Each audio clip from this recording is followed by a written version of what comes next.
سيدنا ومولانا محمد ابن عبد الله اللهم صل على سيدنا محمد وعلى آله وصحبه ومن والاه رب اشرح لنا صدورنا ويسر لنا أمورنا واغفir lana ذنوبنا amin ya rabbal alamin.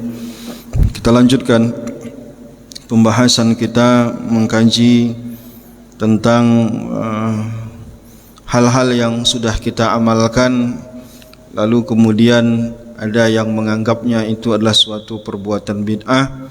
Maka kita mencoba untuk membacakan dalil apa yang kita amalkan tersebut sehingga kita tambah yakin ya. Dan kali ini yang akan kita bahas adalah hal yang sedang ramai dibincangkan, yaitu tentang menyiram air di atas kuburan dan juga menabur bunga di atas kuburan ketika kita berziarah kubur. Belakangan ada yang mengatakan ini adalah bid'ah yang mesti dijauhi, padahal ini sudah lama kita lakukan ya. Khawatir kita jangan-jangan kita sendiri tidak yakin dengan apa yang kita sudah lakukan. Nah, di kuburan kita di Pekanbaru ini hampir setiap kuburan itu biasanya ada tukang jual air ya, lalu bunga ya. Dan sekarang kita lihat bagaimana ulama berpendapat dalam masalah ini, terutama ulama-ulama di kalangan mazhab Syafi'i di dalam dua pembahasan ini. Yang pertama, menuangkan air di atas kuburan, dan yang kedua menabur bunga di atas kuburan itu, yang katanya tidak ada di zaman Rasulullah sallallahu alaihi wasallam, dan sehingga itu dihukumkan perbuatan bid'ah.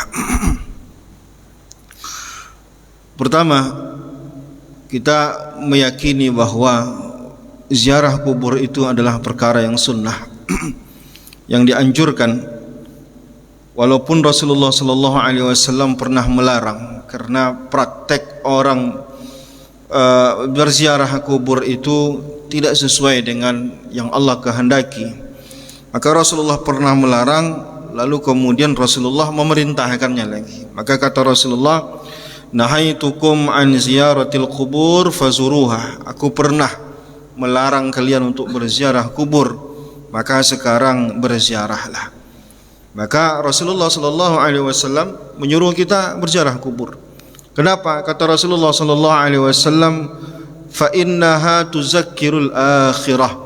Berziarah kubur itu dapat mengingatkanmu terhadap akhirat.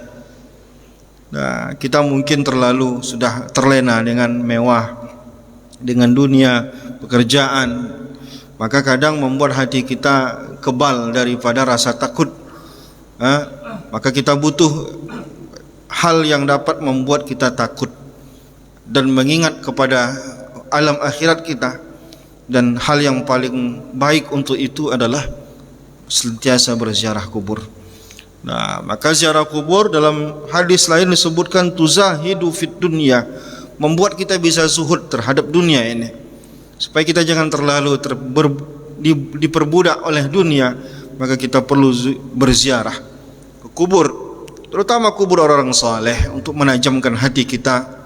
Dan bagi orang-orang yang di alam kubur, mereka sangat membutuhkan kehadiran kita, hadir untuk mengucapkan salam, hadir untuk mendoakan mereka. Maka ketika Sayyidah Aisyah bertanya kepada Rasulullah, ya Rasulullah, apa yang dibaca? Kata Rasulullah, baca assalamu alaikum ya ahlad diyar minal mu'minin wal muslimin, yarhamullahul mustaqdimin minna wal mustaakhirin, wa inna insyaallah bikum lalahikun.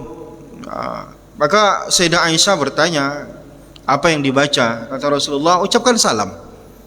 Maka mengucapkan salam pada ahli kubur, ternyata itu bermanfaat kepada ahli kubur.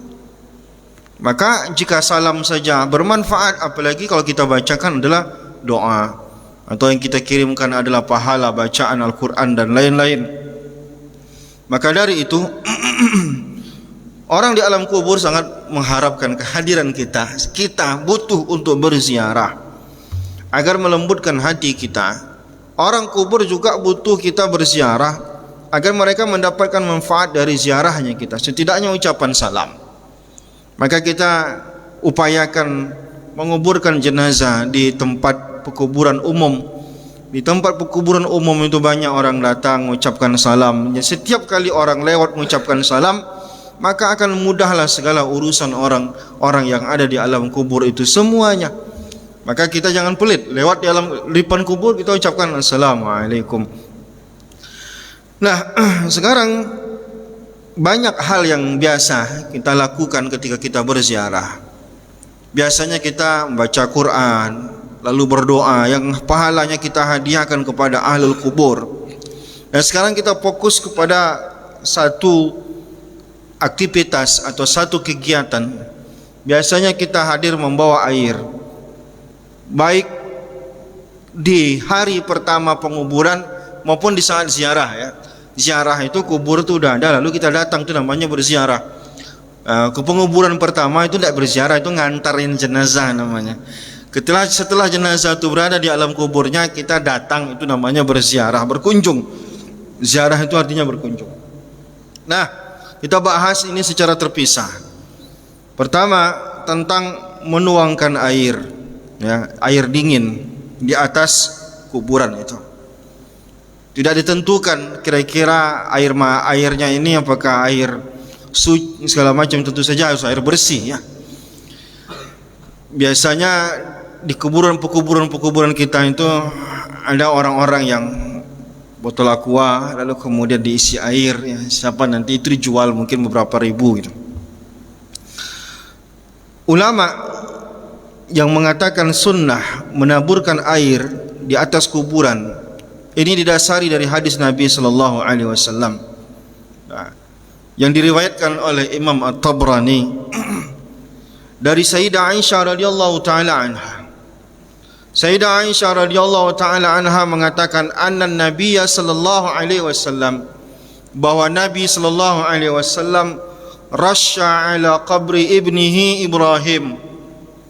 Nabi itu punya anak paling kecil namanya Ibrahim, laki-laki ya. Ibrahim ini meninggal dunia di usia kecil. Kata Sayyidah Aisyah radhiyallahu taala anha, Nabi sallallahu alaihi wasallam menuangkan air di atas kuburan anaknya, yaitu Ibrahim. Ini kan jelas ini. Artinya beranjak dari hadis inilah maka ulama-ulama, terkhusus ulama-ulama dalam kalangan mazhab Syafi'i mengatakan sunnah hukumnya untuk menabur air atau menuangkan air di atas kuburan. Imam Ar-Rafi'i, ulama besar di kalangan mazhab Syafi'i, mengatakan apa dalam kitab Fathul Aziznya, yustahabbu an yarushal ma'a al-qabri wa yudhi'u alaihi al-hasa, disunnahkan menuangkan air di atas kubur dan meletakkan di atasnya kerikil di atas kuburan itu, menuangkan air lalu menabur kerikil. Rawa zalika an fi'lin Nabi sallallahu alaihi wasallam bi qabri ibnihi Ibrahim. Hal tersebut berdasarkan perbuatan Nabi sallallahu alaihi wasallam terhadap kuburan anaknya Ibrahim. Wa rasya Bilal radhiyallahu taala anhu ala qabri Nabi sallallahu alaihi wasallam, dan Bilal bin Rabah, sahabat yang mulia yang dekat dengan Nabi sallallahu alaihi wasallam, menuangkan air di atas kuburan Nabi sallallahu alaihi wasallam. Bilal, pertama di sini ada dua perbuatan Nabi dan perbuatan Bilal. Imam Ar-Rafi'i dalam kitab Fathul Aziz, ini kitab yang paling populer di kalangan mazhab Syafi'i ya. Dia mengatakan sunnah menuangkan air di atas kuburan berdasarkan hadis yang kita baca tadi. Wa Nabi sallallahu alaihi wasallam menuangkan air di atas kuburan anaknya. Lalu kemudian bukan hanya Nabi, ternyata sahabat Nabi Bilal bin Rabah radhiyallahu taala anhu. Bilal bin Rabah tentu saja adalah sahabat yang sangat dekat dengan Nabi, dan ilmunya tentu saja adalah ilmu yang dia dapati betul dari Nabi sallallahu alaihi wasallam. Karena dia dekat dengan Nabi. Maka Bilal bin Rabah melakukan itu. Apa yang dilakukan oleh Bilal bin Rabah? Menuangkan air di atas kuburan Rasulullah sallallahu alaihi wasallam. Jadi dalil apa lagi yang mau kita cari kira-kira? Kalau itu sudah dilakukan oleh seorang nabi, dan dilakukan oleh seorang sahabat Nabi. Nah, begitu juga dalam kitab Hasyiyah Al-Bajuri, wa yundabu, dan disunnahkan an yarushal qabra bima'in, menuangkan air di atas kuburan, wa aula an yakuna tahiran baridan, lebih afdal, lebih baik, lebih utama jika air yang dituangkan itu adalah air yang dingin. Dingin dalam artian bukan air yang sudah bekasi es ya, tidak mesti dikasih es itu. Artinya air itu sejuk lah kata orang Melayu ini. Air sejuk atau orang Melayu. Kata Imam Bajuri mengatakan disunnahkan menuangkan air di atas kuburan, dan afdalnya atau lebih utama, lebih baik jika yang dituangkan itu adalah air yang sejuk. Li'annahu sallallahu alaihi wasallam, karena Nabi sallallahu alaihi wasallam fa'alahu biqabri waladihi Ibrahim, karena Nabi melakukan itu di atas kuburan anaknya Ibrahim. Nah, wa kharaja bil ma'al warad. Di sini baru ada sedikit perselisihan pandangan tentang jika yang digunakan itu adalah air yang sudah dicampuri dengan kembang. Air jika dicampuri dengan, tapi kita biasanya terpisah ya, bunga, air, lalu nabur bunga. Sekarang bagaimana bunga dimasukkan ke dalam air itu, lalu air itu harum, bagaimana hukumnya? Di sini baru ada sedikit nanti pembahasan perselisihan di kalangan ulama, mengatakan makruh, ada yang mengatakan mubah ya. Mengapa fayukrahu rasya bihi li'annahu ida'atu malin? Karena khawatir, di sini letak perdebatannya. Ada yang mengkhawatirkan bahwa air yang dicampur dengan kembang itu khawatirnya ada uang yang dikeluarkan di situ. Jadi khawatir ada mubazir saja sih sebenarnya. Jadi ilat hukumnya apa? Ilat hukumnya adalah adanya kekhawatiran bahwa akan terjadi pemubaziran. Nah, ini kata Imam Bajuri, fayukrahu rasya bihi li'annahu ida'atu malin li ghardi husuli raihatihi fala yunafi anna ida'atal mal haram.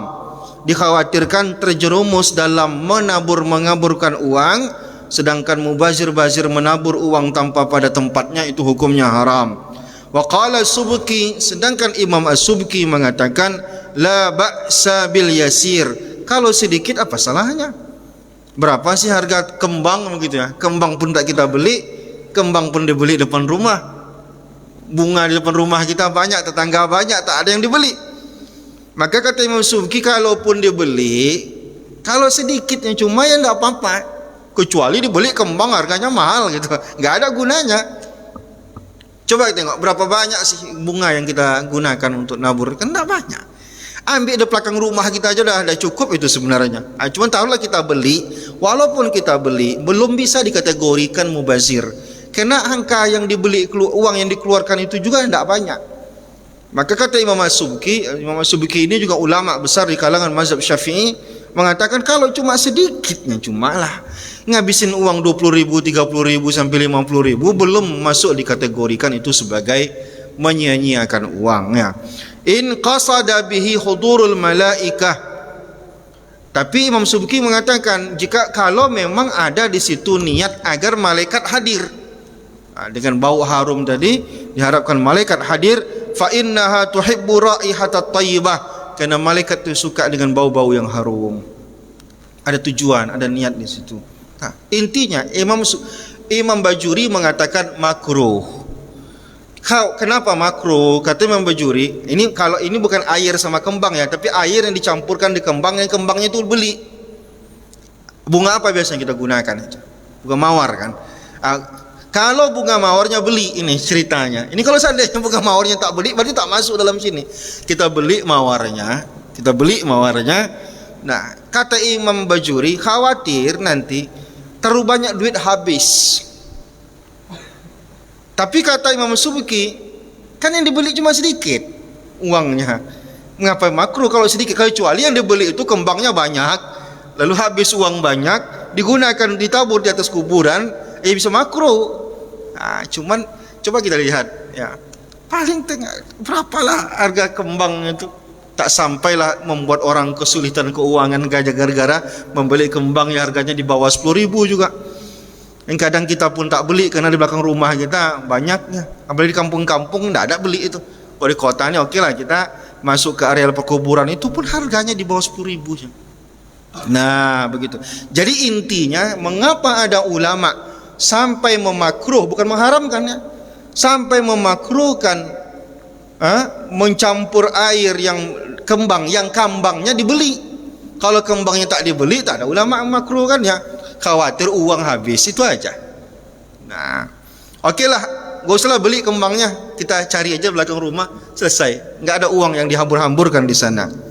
Nah itu, maka kata Imam An-Nawawi Al-Bantani, Imam Nawawi bukan Imam Nawawi ini ya, Imam Nawawi di sini maksudnya Imam Nawawi kita orang Banten, dalam kitab Nihayatuz Zaid mengatakan, wa yundabu rasyul qabri bima'in baridin, disunnahkan menuangkan air yang dingin, tafaulan biburudatil matja'i, dengan harapan dinginlah rasa orang yang orang alam kubur itu.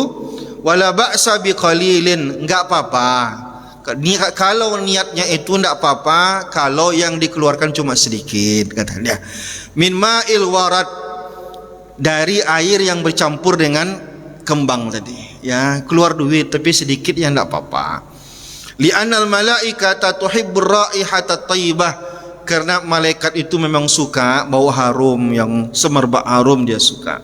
Enggak apa-apalah, demi orang yang dalam kubur itu mendapatkan kesejukan, kita keluarkan uang, apalagi itu kuburan ayah kita, apa itu kuburan emak kita, ngabisin duit untuk itu, asalkan di alam kubur yang mendapatkan kemudahan, bagi kita berapapun uangnya tidak masalah bagi kita.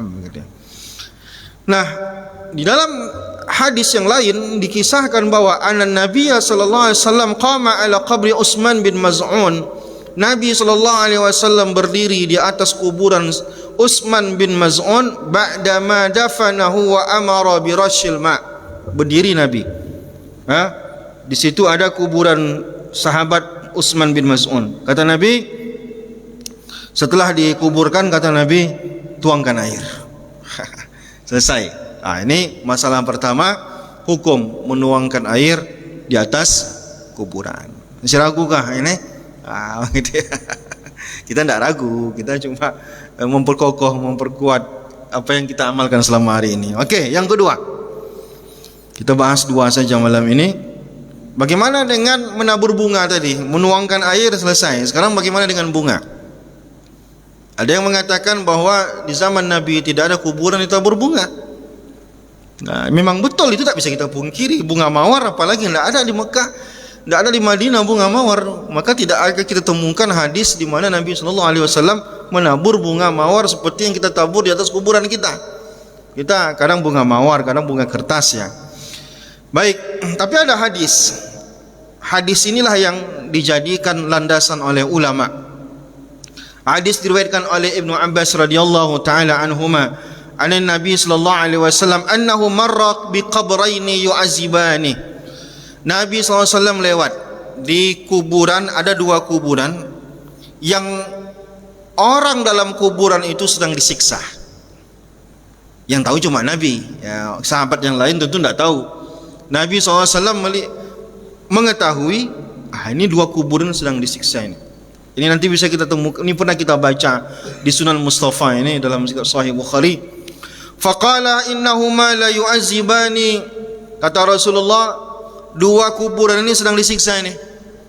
Nah, Nabi kan diberikan oleh Allah Subhanahu wa taala mengetahui hal yang mungkin gaib, yang tak bisa diketahui oleh orang lain. Nabi bisa mengetahuinya. Wa ma yu'azibani min kabirin, mereka berdua ini tidak disiksa karena dosa besar. Nanti kalau kita dalam Sahih Bukhari ada tambahan lagi dalam hadis lain, diralat oleh Rasulullah, ini dosa besar ini. Yang pertama Rasulullah bilang tak dosa besar, lalu kemudian Rasulullah bilang itu dosa besar. Amma ahaduhuma fakana la yastatiru minal baul, kuburan yang pertama isinya disiksa gara-gara buang air sembarang. Buang air sembarang, tidak tertutup begitu, dia pipis saja, kadang di dinding segala macam, semua maunya dia. sembarang buang air, tidak bersih, tak cebok segala macam. Wa ammal akharu fakana yamshi bin namimah. Yang satu lagi mulutnya tak terjaga, suka menceritakan, mengadu domba orang segala macam. Satu masalah pipis, satu masalah mulut. Yang mungkin satu bapak-bapak, satu ibu-ibu lah mungkin ya, tapi tak dijelaskan dalam hadis ini ya. Ya, bisa jadi gitu ya. Karena biasanya kalau kencing sembarang dosa laki-laki nih. Kalau mulut ini dosa bapak-bapak, maaf, dosa ibu-ibu ini biasanya. Tapi bapak-bapak pun banyak juga yang mulutnya bicarain orang lain ya. Tapi fokus kita bukan di situ. So, intinya Rasulullah lihat dua kuburan ini sedang dalam masalah. Ya. Gara-gara dua dosa tadi. Summa ukhiza jarida akhaza jaridatan ratbatan fashaqqaha binisfaini. Kemudian Rasulullah sallallahu alaihi wasallam ambil pelepah kurma. Ya mungkin di situ adanya yang pelepah kurma ya, pelepah sawit yang tidak ada di situ. Ya, pelepah lain mungkin tak ada, maka yang ada pelepah kurma. Wallahu a'lam apakah ini peristiwanya di Madinah apa peristiwanya di Mekah. Intinya ketika itu yang ada pelepah kurma, Rasulullah ambil pelepah kurma sebatang, lalu fasyaqqaha bin nisfaini, dipatah dua oleh Rasulullah karena kuburan dua, patahkan dua. Summa ghuriza fi kulli qabrin wahidatin, satu tancapkan kuburan satu, yang satu lagi tancapkan yang satu lagi, kan patah dua tadi, tancapkan ke satu, tancap satu lagi. Pelepah kurmanya satu, dipatahkan dua, karena kuburannya dua, dibagi ya, begitu. Faqalu ya Rasulullah lima sana'ta haza ya Rasulullah, apa yang kau buat ini ya Rasulullah? Kata sahabat bertanya. Faqala la'allahu an yukhaffifa anhuma ma lam yaybisa, semoga saja selama pelepah kurma ini basah itu meringankan siksa orang di alam kubur itu. Apa yang kita pahami dari hadis ini? Yang kita pahami dari hadis ini adalah dahan kurma, bukan dahannya, pelepah kurma ditancapkan ke kuburan bermanfaat untuk orang yang ada dalam kuburan itu. Manfaatnya apa? Meringankan azab orang dalam kubur itu. Sampai kapan? Selama pelepah kurma ini basah. Itu yang kita pahami dari hadis ini. Nah sekarang bagaimana kita membawa hadis ini ke kembang yang kita taburkan di atas kuburan? Dalam kitab Fathul Mu'in, ini juga kitab ulama karya Imam Mazhab Syafi'i ya, yusannu, disunnahkan wad'u jaridatin khadra'in alil qabri, meletakkan pelepah yang berwarna hijau di atas kubur, lil atba', untuk mengikut apa yang dibuat oleh Rasulullah sallallahu alaihi wasallam, wa li annahu yukhaffifu anhu bi barakati tasbihiha, dengan harapan tasbih pelepah yang basah tadi meringankan siksa orang alam kubur itu. Jadi selama pelepah itu basah, selama itu pula dia akan bertasbih. Wa qisa, dan dikiaskan. Di sini pentingnya kalimat dikiaskan. Dikiaskan itu apa? Hukum yang mungkin tidak ada di zaman Nabi disamakan hukumnya dengan apa yang terjadi di zaman Nabi. Di zaman Nabi pakai pelemah, sekarang menggunakan bunga. Itu namanya mengkiaskan. Dikiaskanlah bunga dengan dikiaskan, itu disamakan hukumnya. Ganja disamakan hukumnya dengan khamar. Ganja tidak ada dalam Al-Quran. Khamar itu ada dalam Al-Quran, itu namanya mengkiaskan. Maka kata Imam Al-Malibari mengatakan apa? Dikiaskan biha ma'tuida min tarhi nahwi raihani rutab wa yahrumu akhzu syai'in minhuma ma lam yaybisa. Dikiaskan dengan apapun yang diletakkan di atas kuburan, dan kalau bisa tanaman-tanaman di atas kuburan itu jangan dicabut karena dia bermanfaat untuk orang yang dalam kuburan itu selama dia basah. Min tafwiti hazil maitil ma'suri anhu sallallahu alaihi wasallam wa fi saniyati min tafwiti hakil mait birtiyahil malaikatin nazilin. Rasulullah melakukan itu Maka kalau bisa lakukanlah itu. Tanaman-tanaman di atas kuburan itu kalau bisa jangan dicabut, dan agar juga malaikat senang untuk menghadirinya. Begitu dia kata Imam Al-Bari dalam kitab Fathul Mu'in. Walaupun tak disebutkan kembang di situ ya, tapi intinya mengkiaskan pelepah kurma dengan yang lain. Yang lain itu apa? Bisa jadi pelepah sawit, bisa jadi pelepah kelapa, bisa jadi daun-daun yang lain, bisa jadi Sekarang pertanyaan kita, kenapa di tempat kita bunga? Tempat kita bunga untuk mendapatkan keindahannya. Esensinya sama-sama daun yang basah. Tapi bunga ini ada kelebihannya. Kelebihannya apa? Cantik, indah, dan harum. Kalaupun mau kita ganti dengan pelepah sawit, karena sawit banyak di tempat kita, ya tidak apa-apa. Atau pergi kita ke Masjid An-Nur, kita patahkan daun pelepah kurmanya, berurusan kita mau security. Anda tahu diizinkan kan? Dalam kitab I'anatul Talibin dikatakan, yusannu wad'u jaridatin khadra, disunnahkan meletakkan daun atau pelepah yang masih hijau. Yang masih hijau maksudnya di situ yang masih segar. Nah, alal qabri, di atas kuburan, lil ittiba, mengikut. Wali annahu yukhaffifu anhu bi barakati tasbih. Ya. Agar dengan harapan tasbih dedaunan atau pelepah yang basah ini meringankan siksa orang kubur. Wa qisa biha, dan dikiaskan dengan itu, ma'tida min tarhi nahwi raihan ar-ratab, apa yang biasa dilakukan oleh orang lain ya, mungkin bukan pelepah kurma tapi mungkin dedaun atau yang lainnya. Nah, maka di dalam fatwa Al-Azhar yang dikeluarkan oleh Atiyah Saqar mengatakan bahwa innal ghasna yusabbihu madama rutban, bahwa pelepah tadi bertasbih selama dia basah, fayahsulu takhfif bi barakati tasbih, maka orang yang dalam kuburan itu mendapatkan keringanan berkat dari tasbih pelepah tadi. Wa ala hadza fahuwa muttaridun fi kulli ma fihi rutubatun, maka berdasarkan ini semua daun ataupun pelepah yang basah masuk dalam kategori itu, minal asjar wa ghairiha, baik itu dari pepohonan ataupun bukan dari pepohonan sekalipun. Nah, intinya di basahnya. Jadi begitu dia.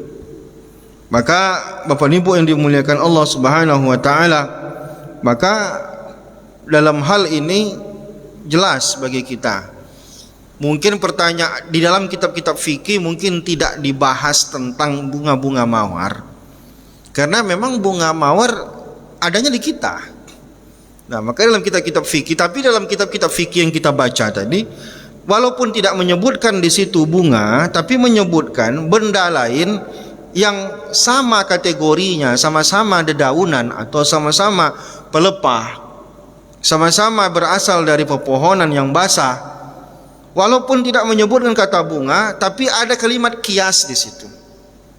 Maka kalau mengkiaskan pelepah kurma dengan pepohonan, dengan dedaunan yang lain boleh, kenapa bunga tidak boleh? Nah, apalagi ada niat di situ. Niatnya apa? Niatnya supaya ada rasa bau harum yang disenangi oleh malaikat. Berarti ada kelebihan di situ. Kelebihannya apa? Ada niat lain selain mengikuti apa yang pernah dilakukan oleh Rasulullah.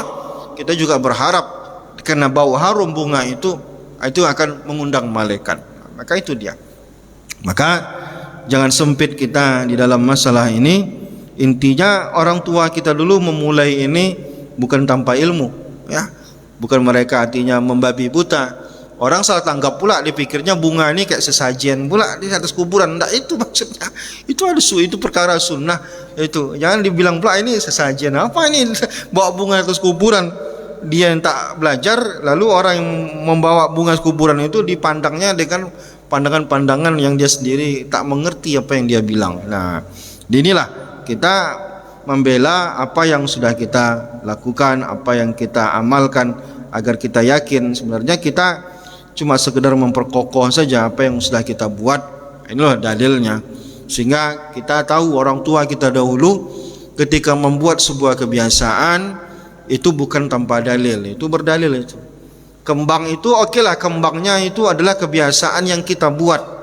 Tapi dasarnya orang tua kita dulu meletakkan kembang di situ bukan tanpa dasar. Inilah dasarnya. Jadi kita tak ragu kita. Wallahu a'lam bishawab. Demikian pembahasan kita hari ini.